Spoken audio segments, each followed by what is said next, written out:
Welcome to and highlight something in cinema history that's fascinating, amusing, perhaps something you never knew or have seen, you name it. Violence in media is a hot-button issue that has been discussed ad nauseum for decades. For years, parents were concerned about the violence in movies, with ratings becoming more and more strict over time. Luckily, for filmmakers, it appears that video games seem to bear the brunt of the excessive violence debate. However, back in 1994, the poster boy for excessive violence was new filmmaker Quentin Tarantino. Read more. Flashback Friday, Francis Ford Coppola admits to making The Godfather, Part 3 for the money in a clip we're happy to share for this week's.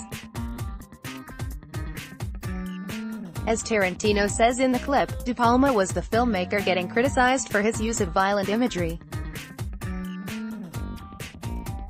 But as they discuss in the interview, all these directors are doing is a good job. As a filmmaker, when you deal in violence, you're actually penalized for doing a good job, says Tarantino. Absolutely, De Palma replies.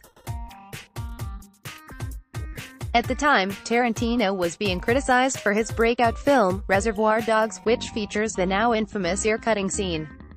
However, De Palma, at the time, was a known quantity and a revered director, but had come under fire for his violent films like Scarface, Carrie, and Body Double. Read more. Brian De Palma, Weinstein.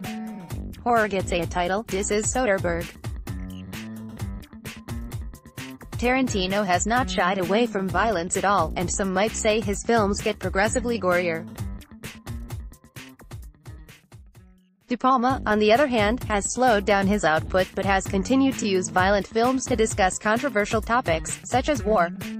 De Palma sums up the conversation best when he says, "Cinema is, as we've said 1,000 times, is a visual medium and we're interested in terrific visual sequences and many of them happen to be violent." Brian De Palma. Flashback Friday, Quentin Tarantino.